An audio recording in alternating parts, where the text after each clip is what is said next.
नमस्कार, सुबह 7 बजे की खबरों में आपका स्वागत है। मैं हूं दीपक डोभाल। शुरुआत हेडलाइंस के साथ।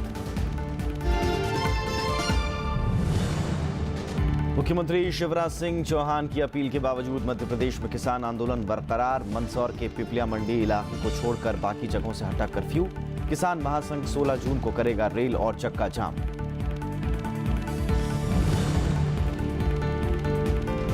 अलग गोरखालैंड की मांग पर अड़ा गोरखा जनमुक्ति मोर्चा। सोमवार से अनिश्चितकालीन बंद का ऐलान। मुख्यमंत्री ममता बनर्जी का अशांति फैलाने वालों पर कार्रवाई का निर्देश।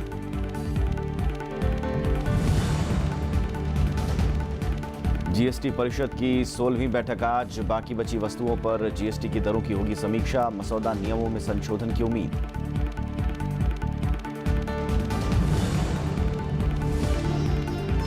ब्रिटेन में टेरेसा मे सरकार को मिला डेमोक्रेटिक यूनियनिस्ट पार्टी का समर्थन। नहीं होगी औपचारिक भागीदारी। ब्रेक्जिट वार्ता तय समय पर शुरू करने के पक्ष में यूरोपीय संघ।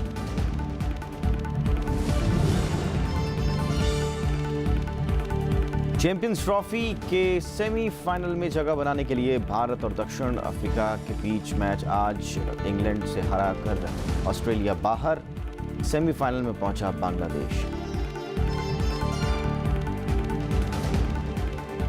मध्य प्रदेश में जारी किसान आंदोलन दूसरे इलाके में भी तेजी से फैलता नजर आ रहा है। 62 किसान संगठनों ने कल दिल्ली में केंद्र सरकार के खिलाफ निंदा प्रस्ताव पारित करने के अलावा मध्य प्रदेश सरकार को बर्खास्त करने की मांग की।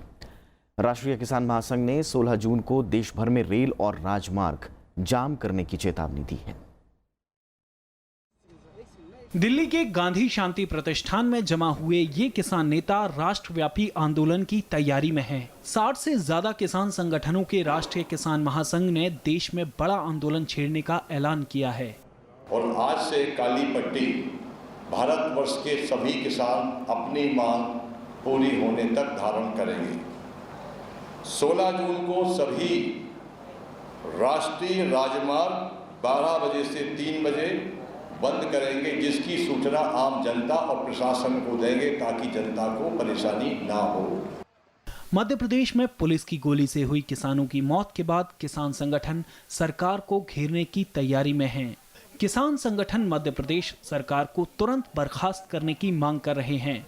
नेताओं का कहना है कि 16 जून को 3 घंटे के लिए देश भर में चक्का जाम किया जाएगा। हम लोग उग्रवादी नहीं हैं, हम लोग नक्सलवादी नहीं हैं। हम लोग वो किसान हैं जो पूरे भारतवर्ष का पेट भरते हैं। हमारा पेट भरने के बाद हम अपने बच्चों का पेट नहीं भर पा रहे हैं। हिंदुस्तान का पेट भरते अपने बच्चों को हम कपड़े नहीं पहना पा रहे हैं, शिक्षा नहीं दे पा रहे हैं।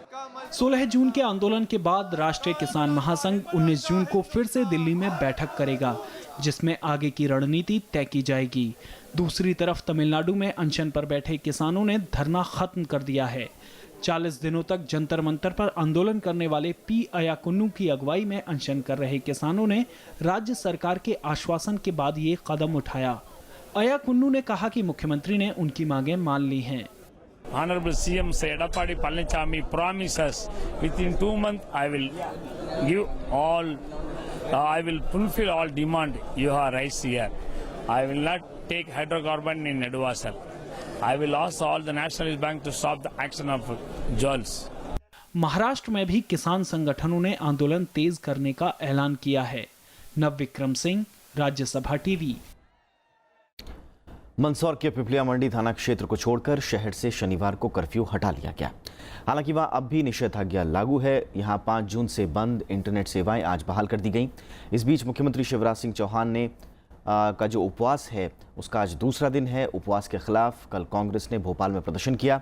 राज्य सरकार ने किसान कर्ज माफी से इनकार कर दिया है। मुख्यमंत्री शिवराज सिंह चौहान के अनिश्चितकालीन उपवास का आज दूसरा दिन है। शुक्रवार को उपवास के पहले दिन उन्होंने किसान संगठनों के कुछ प्रतिनिधियों से मुलाकात की और किसानों को उनके उपज की लाभकारी कीमत देने का वादा किया।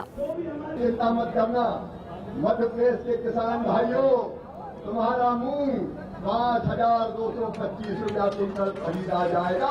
मैं खरीदूंगा आपका, तुम्हारी मेहनत पे काम नहीं जाएगी।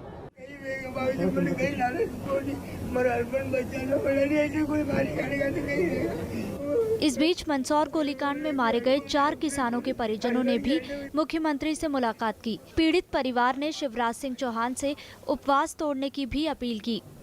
इधर भोपाल में ही कांग्रेस ने उपवास के खिलाफ विरोध प्रदर्शन किया। इस दौरान कांग्रेस कार्यकर्ताओं की पुलिस से झड़प भी हुई। विपक्षी दलों का कहना है कि मुख्यमंत्री को उपवास की बजाय किसानों की समस्याएं दूर करनी चाहिए। किस बात का सत्याग्रह कर रही है सरकार? किसानों को गोली, उनके कर्ज माफी की साफ मनाही, उनको नकली खाद, उनको नकली बीज, उनको नकली रासायनिक पदार्थ, उनको बिजली नहीं, उनको पानी नहीं।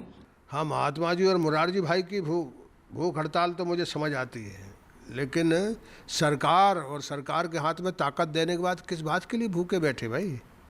इस बीच राज्य सरकार ने कर्ज माफी से इनकार किया है। आज हम ब्याज नहीं बल्कि सामग्री में मूलधन पे 10% कम ले रहे हैं। जब हमने किसान से ब्याज नहीं लिया, हमने किसान के ऊपर ब्याज नहीं लगने दिया, तो किस बात का कर्जा माफ होगा? उधर किसानों ने मांगे माने जाने तक आंदोलन जारी रखने का आह्वान किया है। जहाँ अपनों को सोयाबीन का मार्जिन था, अरे का था, सोयाबीन का था, इससे दिक्कत तो आई, हालत खराब। एक क्विंटल पे आज भी 2000 का मिनिमम कम पड़ रहा है। ये दिक्कत तो है, कैसा करें? मंगलवार को पुलिस फायरिंग में मंदसौर में 5 किसानों की मौत हो गई थी। आंदोलनकारियों का आरोप है कि शुक्रवार को एक किसान घनश्याम धाकड़ की पुलिस कस्टडी में मौत हो गई। जिलाधिकारी ने आरोप सही निकलने पर कार्रवाई का भरोसा दिलाया है। रविंद्र सिंह श्योरान के साथ ब्यूरो रिपोर्ट, राज्यसभा टीवी। और मंदसौर से रविंद्र हमारे संवाददाता इस वक्त हमारे साथ जुड़ चुके हैं। रविंद्र, पहले तो वहाँ के हालात बताएं, और दूसरा ये कि सरकार ने साफ मना कर दिया है कि वो कर्ज माफी नहीं करेगी। ऐसे में अब मंदसौर में क्या का रिएक्शन आपको देखने को मिल रहा है किसानों की ओर से? जी दीपक, देखिए फिलहाल यहाँ पे स्थिति बिल्कुल नियंत्रण में है, और कर्फ्यू में जो ढील दी गई थी उसके बाद से पुलिस ने लगातार यहाँ पे गश्त जारी रखी, और उसके बाद से ये करीब करीब तय हो गया है कि पुलिस यहाँ पे कुछ इलाकों को छोड़ के कर्फ्यू पूरी तरह से हटा लिया गया है।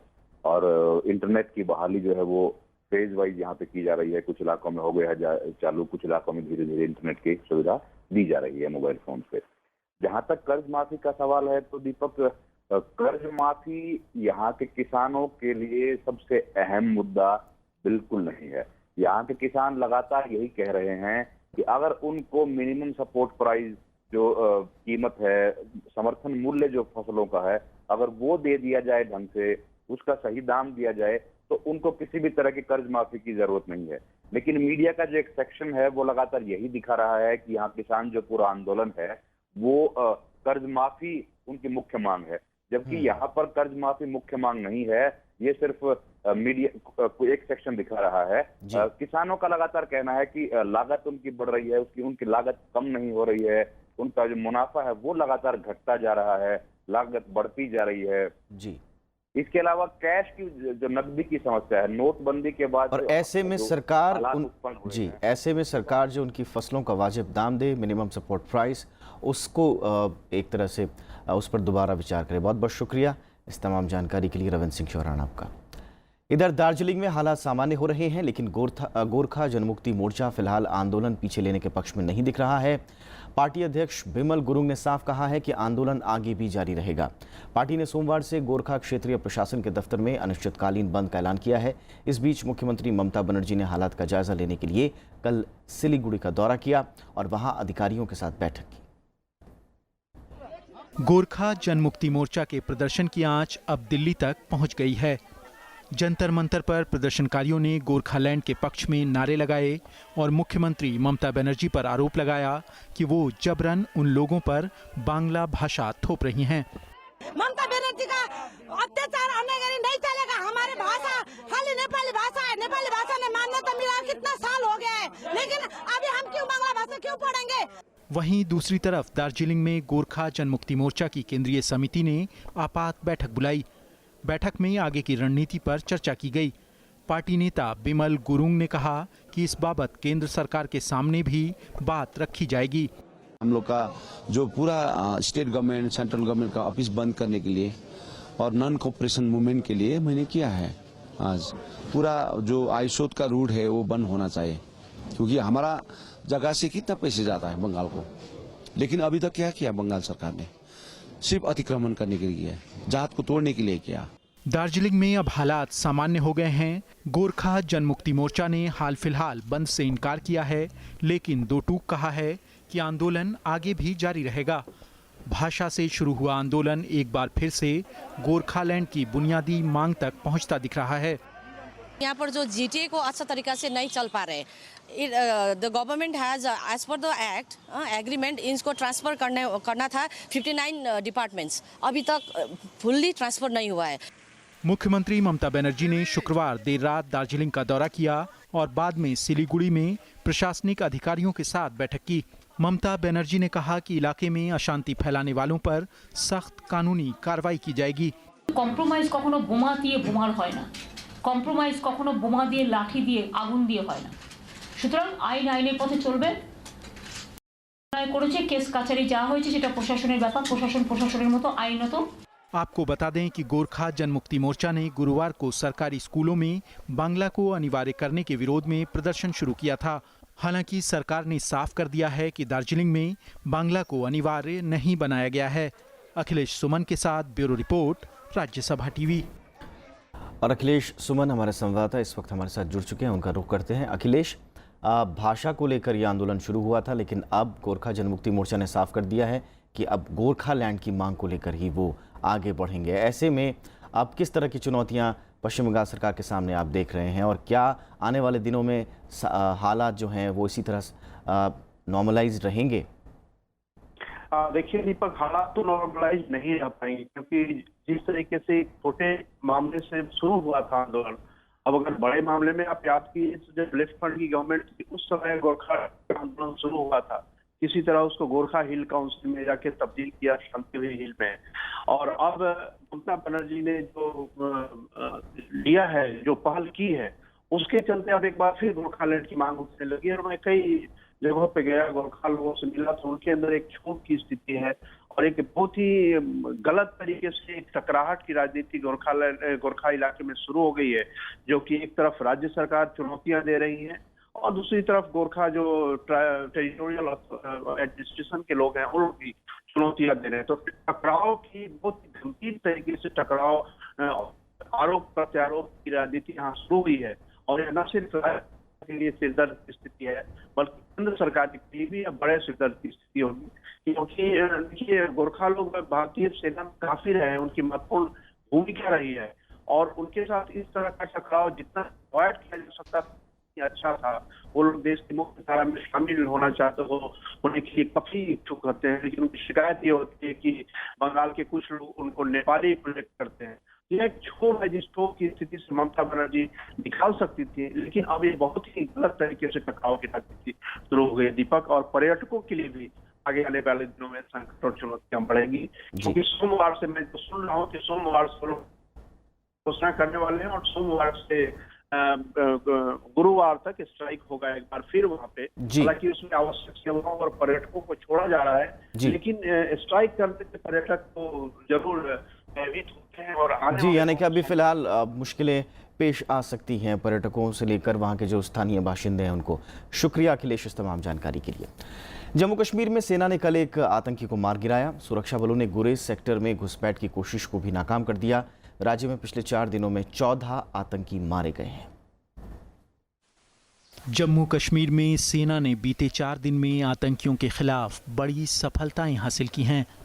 शनिवार को भी गुरेज सेक्टर में सुरक्षा बलों ने एक आतंकी को मार गिराया। सैन्य अधिकारियों के मुताबिक नियंत्रण रेखा पर आतंकियों की गतिविधियों को देखने के बाद उन्हें चुनौती दी गई। पिछले 4 दिन में सेना ने 14 आतंकियों को मार गिराया है। उरी में शुक्रवार को 6 आतंकी मारे गए थे। हम लोग ने जो है अपना counter infiltration grid Sharad Pawar से वेट ना कर पाए, उस पर जोर दिया है और हमें इसमें काफ़ी हद तक पिछले दिनों में सफलता प्राप्त हुई। अनंतनाग में आतंकवादियों ने सुरक्षा बलों के 2 वाहनों पर फायरिंग की। इसमें निर्माण कंपनी के लिए काम करने वाला एक कर्मचारी घायल हो गया। मौके वारदात से गोलियां बरामद की गईं। पुलिस ने मामला दर्ज कर जांच शुरू कर दी है। श्रीनगर के लाल चौक पर शनिवार को सेना ने तलाशी अभियान चलाया। शहर में पर्याप्त संख्या में सुरक्षा बलों को तैनात किया गया। Bureau report, Rajya Sabha TV. और इस बीच जम्मू कश्मीर की मुख्यमंत्री महबूबा मुफ्ती ने कहा कि राज्य के मौजूदा हालात से अगर कोई निजात दिला सकता है तो वो हैं प्रधानमंत्री नरेंद्र मोदी। उन्होंने कहा कि जम्मू कश्मीर में सरकार बनाने और राज्य में शांति बहाली के लिए दोनों पार्टियों ने गठबंधन किया है। आज नरेंद्र मोदी जी जिनके पास इतना बड़ा मैंडेट है, अगर ये चाहे तो ये इस गुत्थी को सुलझ सकते हैं, इस जम्मू कश्मीर को इस मुसीबत से बाहर निकाल सकते हैं। यही सबसे बड़ी वजह थी कि हम दो जमातें एक दूसरे के साथ मिली, और मुझे आज भी उम्मीद है, क्योंकि जम्मू कश्मीर जब तक इस मुसीबत से नहीं निकलेगा, हमारा मुल्क हिंदुस्तान जिसके पास जितनी ताकत है उस ताकत से वो आगे बढ़ेगा नहीं। सेना प्रमुख जनरल बिपिन रावत ने कहा है कि कई बार सैन्य अभियान के दौरान महिलाओं से निपटना चुनौती बन जाता है। इस समस्या से पार पाने के लिए सेना में महिलाओं की भर्ती का फैसला लिया गया है। देहरादून में इंडियन मिलिट्री एकेडमी की पासिंग आउट परेड के बाद उन्होंने कहा कि महिला जवानों को सबसे पहले सैन्य पुलिस में शामिल किया जाएगा, इसके बाद उन्हें दूसरी जिम्मेदारियां दी जाएंगी। सेना प्रमुख ने पिछले सप्ताह महिलाओं को लड़ाई यानी कॉम्बैट की भूमिका में शामिल करने का ऐलान किया था। अभी भारतीय सेना में महिलाओं की तैनाती चिकित्सा, सिग्नल और इंजीनियरिंग जैसी इकाइयों में होती है। हम लोग को आवाम का सामना करना पड़ता है। इस आवाम में कई बार लेडीज हमारे आगे आ जाती हैं। उनके साथ कार्रवाई करने में हमारे जो मेल मेंबर्स हैं उनको कभी कभी झिझक होती है। उस कार्रवाई में सक्षम होने के लिए हमें जरूरी है कि हमारे पास लेडीज जवानों की तरह भी तैनात हों। और एक छोटा सा ब्रेक लेते हैं, जल्द हाजिर होंगे।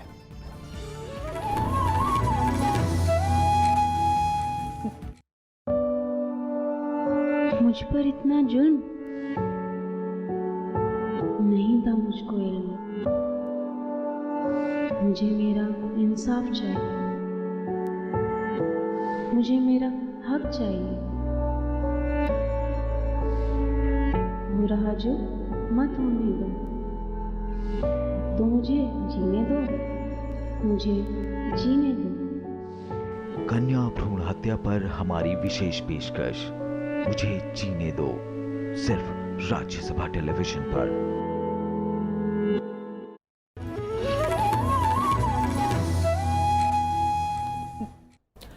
जीएसटी परिषद की आज दिल्ली में होने वाली बैठक में बाकी बची वस्तुओं पर जीएसटी की दरों की समीक्षा की जाएगी।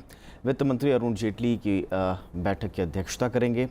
इसके अलावा मसौदा नियमों में संशोधन पर भी चर्चा हो सकती है। ये जीएसटी परिषद की 16वीं बैठक होगी।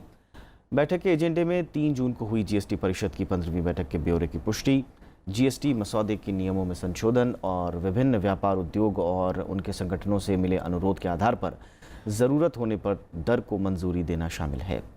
माना जा रहा है कि 1 जुलाई से जीएसटी लागू होने से पहले परिषद की आज होने वाली बैठक आखिरी बैठक होगी। इधर वाहन उद्योग ने मझोले और बड़े आकार की हाइब्रिड कारों पर जीएसटी दरों की समीक्षा की मांग की है। इन कारों पर 43% कर लगाने का प्रस्ताव है, जो मौजूदा 30.3% प्रभावी कर से ज़्यादा है। इसी प्रकार दूरसंचार क्षेत्र को 18% के दायरे में रखा गया है और वो दर कम किए जाने की मांग कर रहे हैं।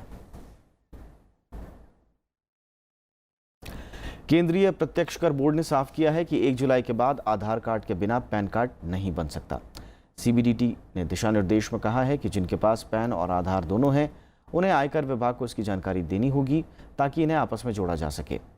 सीबीडीटी ने यह भी कहा कि जिनके पास आधार कार्ड नहीं है और जो इसे बनवा चुक भी नहीं है, उनके पैन कार्ड को फिलहाल रद्द नहीं किया जाएगा। दरअसल शुक्रवार को सुप्रीम कोर्ट के आदेश के बाद केंद्रीय प्रत्यक्ष कर बोर्ड ने दिशा निर्देश जारी कर तमाम कयासों पर विराम लगा दिए। सुप्रीम कोर्ट ने शुक्रवार को इस मामले में आदेश देते हुए उन करदाताओं को आंशिक राहत दी थी जिनके पास आधार कार्ड नहीं है। आपको बता दें कि सुप्रीम कोर्ट की संवैधानिक खंडपीठ में आधार की अनिवार्यता से जुड़ा मामला लंबित है और जब तक इस पर फैसला नहीं हो जाता तब तक उन लोगों के पैन कार्ड वैध बने रहेंगे जिनके पास आधार नहीं है। आम आदमी पार्टी राजस्थान विधानसभा चुनाव मुद्दों के आधार पर लड़ेगी। राज्य में पार्टी प्रभारी कुमार विश्वास ने कल यह ऐलान किया। उन्होंने कहा कि पार्टी मुख्यमंत्री का उम्मीदवार भी पहले से घोषित नहीं करेगी। कुमार विश्वास ने शनिवार को पार्टी दफ्तर में राजस्थान इकाई के साथ बैठक की। उन्होंने कहा कि चुनाव तैयारियों के लिए दिल्ली से कोई फरमान जारी नहीं किया जाएगा। राजस्थान में अगले साल के आखिर में चुनाव होने हैं। दिल्ली से उन्हें नाराजगी है वर्चस्ववाद से, उनसे अनुरोध किया गया है कि मुझसे लेकर जो वहाँ प्रभारी है पार्टी का, उससे लेकर विधानसभा का भी जो पर्यवेक्षक बनेगा, किसी व्यक्ति का कोई चित्र ट्विटर पर, फेसबुक पर, पार्टी पेज पर, पोस्टर पर, होर्डिंग पर नहीं होगा। दूसरा, राजस्थान के सारे निर्णय राजस्थान के लोग लेंगे। मॉनसून अभी ठीक से पूरे देश में नहीं पहुंचा है, लेकिन डेंगू और चिकनगुनिया के मामले तेजी से बढ़ रहे हैं। केरल में 31 मई तक डेंगू से 11 लोगों की जान जा चुकी है। 11,000 से ज़्यादा लोग इससे पीड़ित पाए गए हैं। केरल में 4,735 मरीज मिले हैं। इसके बाद तमिलनाडु में सबसे ज़्यादा 3,259 मामले सामने आए हैं। चिकनगुनिया के 7,000 से ज़्यादा मामले सामने आए। इनमें से करीब 85% मामले कर्नाटक, महाराष्ट्र, गुजरात और आंध्र प्रदेश में मिले हैं।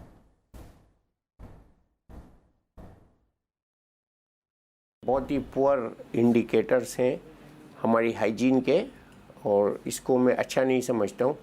जबकि वेदर भी इतना ज़्यादा फेवरेबल नहीं था मॉस्किटो के लिए। अभी हम बहुत हॉट सीज़न में हैं, फिर भी मच्छर काटते हैं रात को। तो ये जो चीज़ें हैं, ये बरसात से इनकी आमद होती है, और बरसात से पहले इनका होना ये अच्छा इंडेक्स नहीं है। दक्षिण पश्चिम मानसून तेजी से पूर्वोत्तर की तरफ बढ़ रहा है। मौसम विभाग ने 14 जून तक बिहार में मानसून के दस्तक देने की बात कही है। वहीं ओडिशा में ये तय समय से 2 से 3 दिन की देरी से पहुंच सकता है। इधर महाराष्ट्र के ज़्यादातर इलाकों में शनिवार को बारिश हुई। राज्य में मानसून के सामान्य रूप से बढ़ने के बावजूद मौसम विभाग ने 48 घंटे के दौरान भारी बारिश की संभावना जताई है। तटीय कोंकण, मुंबई, उत्तरी पश्चिमी एवं पूर्वी महाराष्ट्र समेत राज्य के कई इलाकों में भीषण गर्मी के बाद बारिश से लोगों को राहत मिलेगी। अफगानिस्तान के पूर्वी नांगरहार प्रांत में एक संयुक्त अभियान के दौरान 3 अमेरिकी सैनिकों की मौत हो गई और 1 घायल हुआ है। इसे अंतर्राष्ट्रीय सुरक्षा बलों पर आंतरिक हमले के तौर पर देखा जा रहा है। तालिबान ने अचिन जिले में शनिवार को हुए इस हमले की जिम्मेदारी ली है। तालिबान का कहना है कि एक घुसपैठिए ने इसे अंजाम दिया। अमेरिकी रक्षा मंत्रालय मामले की जांच कर रहा है। पूर्वी नांगरहार प्रांत के प्रवक्ता ने पहले कहा था कि अफगान कमांडो ने अमेरिकी सैनिकों पर गोलीबारी की और जवाबी कार्रवाई में वो भी मारा गया। इसके बाद तालिबान के प्रवक्ता ने ट्विटर पर इसकी जिम्मेदारी लेते हुए कहा कि 4 सैनिकों पर तालिबान ने हमला करवाया। इस घटना के कुछ घंटे पहले ही अमेरिकी हवाई हमले में 6 से ज़्यादा अफगान पुलिसकर्मी मारे गए। ब्रिटेन में चुनावी नतीजे घोषित होने के बाद सत्ताधारी कंजर्वेटिव पार्टी ने फिर से सरकार बनाने का ऐलान किया है। प्रधानमंत्री टेरेसा मे को उत्तरी आयरलैंड की डेमोक्रेटिक यूनियनिस्ट पार्टी यानी DUP का समर्थन मिला है। हालांकि ये औपचारिक गठबंधन नहीं होगा। इसके बाद ब्रेक्जिट वार्ता पर सबकी निगाहें टिक गई हैं। इस बीच पार्टी के खराब प्रदर्शन की जिम्मेदारी लेते हुए टेरेसा मे के 2 नज़दीकी सलाहकारों ने इस्तीफा दे दिया है। ब्रिटेन आम चुनाव में 318 सीट जीतने वाली सत्ताधारी कंजर्वेटिव पार्टी को 10 सीटें जीतने वाली DUP ने समर्थन का ऐलान किया है। इसके साथ ही वहां सरकार बनने का रास्ता साफ हो गया है। दोनों पार्टियों को मिलाकर 650 सीटों वाले हाउस ऑफ कॉमन्स में 328 सीटें हो गई हैं, जो कि बहुमत के 326 के आंकड़े से 2 ज्यादा है। टेरेसा मे ने कहा है कि वो जल्दी ही कैबिनेट का गठन करेंगी। Well, what I'm doing today is focusing on forming a government. As I say, I think that's important in the national interest. And as the largest party with the most seats and most votes, we're the only party that can form that government to take this forward. I'll shortly be forming my cabinet, and obviously there'll be further ministerial posts and other personnel issues are for other days. 13 जून से संसद की शुरुआत होनी है और 19 जून को सत्र की औपचारिक शुरुआत होगी। इसके साथ ही ब्रेक्जिट वार्ता पर भी दोनों की निगाहें टिक गई हैं। यूरोपियन यूनियन ब्रेक्जिट के लिए पूरी तरह तैयार है। जर्मनी की चांसलर एंजेला मार्केल ने कहा है कि तयशुदा योजना के तहत इस पर आगे बढ़ा जाएगा। Zu Großbritannien, ich sage jetzt erstmal, wir von unserer Seite sind verhandlungsbereit. Wir haben uns sozusagen vorbereitet. Wir haben die Leitlinien fertig. Wir haben den Termin bestimmt. Und ich gehe davon aus, dass auch वहीं European union की तरफ से Brexit के मुख्य वार्ताकार Michael Bernier ने कहा है कि वार्ता नियत समय पर शुरू होगी। यूरोपियन काउंसिल के अध्यक्ष डोनाल्ड टस्क ने भी दावा किया है कि ब्रेक्जिट में देरी नहीं हो सकती, क्योंकि पूरी प्रक्रिया 2019 तक खत्म करनी है। असल में ब्रेक्जिट वार्ता को ही आसान बनाने के लिए टेरेसा मे ने समय से पहले चुनाव कराया था। ताकि सत्ताधारी कंजर्वेटिव पार्टी ज्यादा सीटें जीतकर संसद में पहुंचे और ब्रेग्जिट से जुड़े कानूनों को वो ब्रिटिश संसद में जरूरी बहुमत से पारित कराने में कामयाब हो सके। लेकिन ऐसा नहीं होने के बाद अब फिर से ब्रेग्जिट वार्ता पर संशय बरकरार हो गया है। Bureau report, Rajya Sabha TV. London के ओवल मैदान में टीम इंडिया के लिए आज करो या मरो जैसे हालात होंगे। चैंपियंस ट्रॉफी के ग्रुप बी में भारत और दक्षिण अफ्रीका के बीच ये मैच एक तरह से क्वार्टर फाइनल जैसा हो गया है। जो भी टीम ये मैच जीतेगी वो सेमीफाइनल में अपनी जगह पक्की कर लेगी। अगर मैच बारिश से धुलता है तो बेहतर रन रेट के आधार पर भारत सेमीफाइनल में जगह बना सकता है। फिलहाल इस ग्रुप के सभी 4 टीमों के पास सेमीफाइनल में जगह बनाने का मौका है। अब तक इस ग्रुप की सभी 4 टीमों ने 1-1 मैच जीता है, 1-1 हारा है। ऐसे में भारत, दक्षिण अफ्रीका और श्रीलंका, पाकिस्तान के बीच होने वाले मुकाबले में जो भी टीमें जीतेंगी वो अंतिम 4 में जगह बनाने में कामयाब होंगी। ऑस्ट्रेलिया चैंपियंस ट्रॉफी से बाहर हो गया है। कल इंग्लैंड ने उसे 40 रन से हराकर टूर्नामेंट से बाहर कर दिया। ऑस्ट्रेलिया ने 50 ओवर में 277 रन बनाए थे। उसके 278 रनों के लक्ष्य के जवाब में इंग्लैंड ने 40.2 ओवरों तक 4 विकेट खोकर 240 रन बना लिए थे। तभी तेज़ बारिश आ गई और अंपायरों ने मैच न होने की स्थिति में इंग्लैंड को डकवर्थ लुइस नियम लागू करते हुए इंग्लैंड को विजेता घोषित कर दिया। इसी के साथ ऑस्ट्रेलिया के मैच हार जाने से बांग्लादेश की टीम पहली बार टूर्नामेंट के सेमीफाइनल में पहुंच गई है। सेमीफाइनल मुकाबले बुधवार से शुरू होंगे। येलेना ओस्टापेंको ने फ्रेंच ओपन टेनिस टूर्नामेंट का खिताब जीत लिया है। महिला एकल के फाइनल में लातवियाई खिलाड़ी ओस्टापेंको ने उलटफेर करते हुए रोमानिया की सिमोना हालेप को मात देते हुए खिताब अपने नाम किया। ओस्टापेंको ने हालेप को 4-6, 6-4, 6-3 से मात दी। दोनों खिलाड़ियों के बीच मुकाबला करीब 1 घंटे 59 मिनट। 20 वर्षीय ओस्टापेंको का ये पहला ग्रैंड स्लैम खिताब है। येलेना ने फ्रेंच ओपन जीतने वाली पहली गैर वरीय खिलाड़ी बन गई हैं। येलेना ने फाइनल में सिमोना को शिकस्त देकर अपना और अपने देश के लिए भी पहला ग्रैंड स्लैम जीता। इससे पहले कोई भी लातवियाई खिलाड़ी ग्रैंड स्लैम खिताब अपने नाम नहीं कर पाया था। 9 बार के विजेता राफेल नडाल साल के दूसरे grand slam tournament French open के पुरुष एकल वर्ग के फाइनल में स्विट्जरलैंड के स्टान वावरिंका के खिलाफ आज खिताबी भिड़ंत करने के लिए उतरेंगे। दोनों खिलाड़ियों के बीच रोमांचक मुकाबले की उम्मीद की जा रही है। दोनों खिलाड़ी शानदार फॉर्म में हैं। पूरे टूर्नामेंट में नडाल का दबदबा रहा। नडाल अगर खिताब जीतते हैं तो फ्रेंच ओपन उनका 10वां खिताब होगा। वहीं दूसरी तरफ वावरिंका नडाल के अलावा ऐसे पहले खिलाड़ी बन सकते हैं जिन्होंने 2001 के बाद एक से ज़्यादा बार फ्रेंच ओपन खिताब जीता हो। और आखिर में हेडलाइंस एक बार फिर से। मुख्यमंत्री शिवराज सिंह चौहान की अपील के बावजूद मध्य प्रदेश में किसान आंदोलन बरकरार। मंदसौर के पिपलिया मंडी इलाके को छोड़कर बाकी जगहों से हटा कर्फ्यू। किसान महासंघ 16 जून को करेगा रेल और चक्का जाम।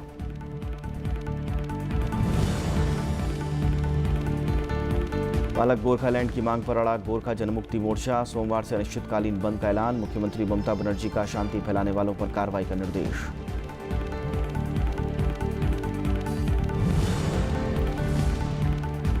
जीएसटी परिषद की 16वीं बैठक आज। बाकी बची वस्तुओं पर जीएसटी की दरों की होगी समीक्षा। मसौदा नियमों में संशोधन की उम्मीद।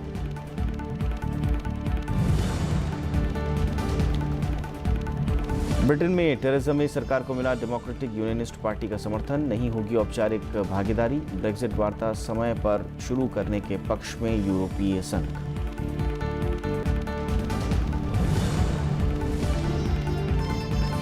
और चैंपियंस ट्रॉफी के सेमीफाइनल में जगह बनाने के लिए भारत और दक्षिण अफ्रीका का मैच आज। इंग्लैंड से हारकर ऑस्ट्रेलिया बाहर। सेमीफाइनल में पहुंचा बांग्लादेश। फिलहाल इस बुलेटिन में इतना ही। नमस्कार।